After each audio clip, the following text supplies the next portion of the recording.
This is ZNS Total Sports, brought to you by Fourth Terrace Diagnostic Center.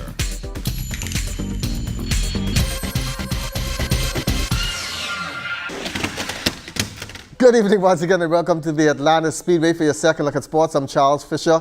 Yesterday, the government's sudden death basketball playoffs got underway. For the call, let's turn it over to Jonathan Benson. Let's start with the junior girls. Coach Patty Johnson back in the big dance. Her H.O. Nash Lions got past the S. McPherson Sharks 22-20. The Lions will now face off with the C.H. Reeves Raptors. The Raptors beat the A.F. Adley Tigers 22-19. From start to finish, it was a good game.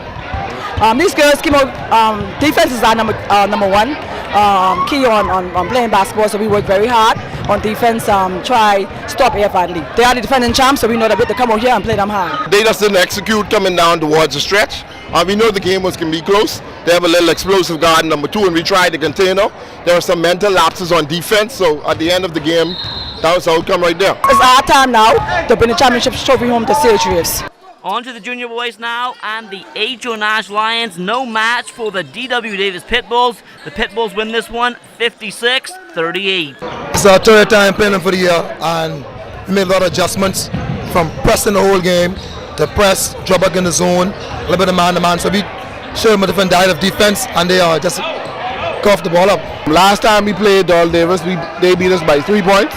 Time before that, 4 points. This was a blowout, and this was just, the team was just totally out of sync from the get-go and never got back in it. Up next for the Pitbulls in the championship will be the S. McPherson Sharks. The Sharks dispose of the A.F. Adley Tigers 61-46. We were running the ball, hustling, and tonight can't ask us for a double elimination night because they put it all on the court and they did everything right. This is our 6th year in the championship, 6 straight years, and give God thanks for that. From day one, our goal is to win every game. So we look at our chances. They know us well. We know them well. It's according to how hard the players play. And plus, moving the venue. When you go down to Kendall Icy Gym, that's a whole new story.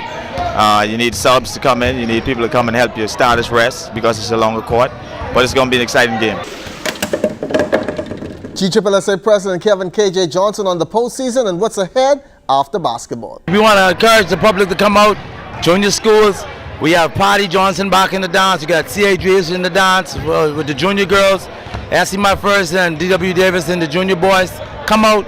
An exciting time for GSSA Government School sports and basketball. Come out and support them. After basketball, what do you guys do? Definitely we having a soccer, our soccer season starts. We have a soccer clinic. The Bahamas Football Association, Trevor Roll is putting on the soccer clinic. He's the technical director. The North Andros High School Invitational Track and Field Classic held on the weekend. On hand to view some of the talent was B3's president, Mike Sants. I'm so impressed with what I've seen over the past 2 days, and these kids are competing with such enthusiasm. But not just that, the raw, natural talent that is being displayed. You know, we have to find a way to really harness this and focus it, continue to focus it in a positive direction, because this is the future of track and field in the country, and we need to find a way to keep them encouraged. We put you in the hot seat. Gone are the days when kids should be running on a tire like this. Well, you know, I agree with you. I mean, but at the end of the day, you know, this is what they have. And, you know, if it was my choice, it would be different. But, of course, we have to accept and appreciate the economies of time, right? But notwithstanding that, you know, I will continue to make representation to see what we can do. I mean, you have this and you have the one in Long Island, and it's a start. It's a start, but it's difficult because when I look at it, I also recognize that, you know, if I had a choice, one of my dreams would be to put a shoe on every child, because it is a difficult surface to be run on barefoot, but the kids don't, they're ignoring that. They don't even recognize that there's another surface to run on, and so right now they have accepted what they have, and it's a good thing at this point, but we'd like to see, you know, what can be done about that. Seminoles head coach John Ingram also hoping things will improve. This surface is really tough to train on, and usually the kids really get a lot of injuries on this track, and I think with a rubber surface here, they could have boosted the economy in Andros as well, you know, because it could bring people from all nations and all to compete at this Andros. You think more schools will come to the meet? Yeah, I think so. If we had the rubber surface, more schools would compete at this North Andros Invitational. The Ladies Federation Cup tennis team returned home on Sunday from Paraguay, where they failed to advance out of zone number 2. But according to President Deron Donaldson, there's reason for that. A lot of our top players pulled out, and because of college commitments, because of the zone that we're in. It wasn't towards the summer. During May, June, that's when our college players are available to, go on. Unfortunately, Simone got injured.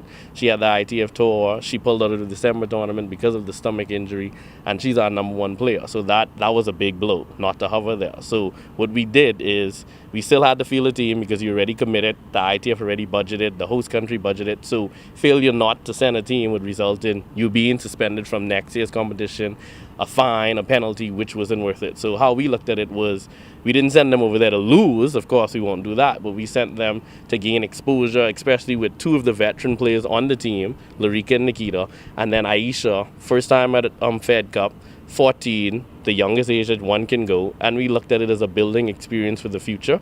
And she gained, I would say, probably the most off the trip because the C10 is at that level. So I would say it isn't a lose-lose. Yes, we got beaten, but again, we didn't feel our strongest team, so we know there is next year, and then the future is looking bright, sending a 14-year-old to go and experience that competition. Well, that's all my time for ZNS Total Sports on a Tuesday. I'm Charles Fisher. I'm going to get back to this game. I'll see you tomorrow.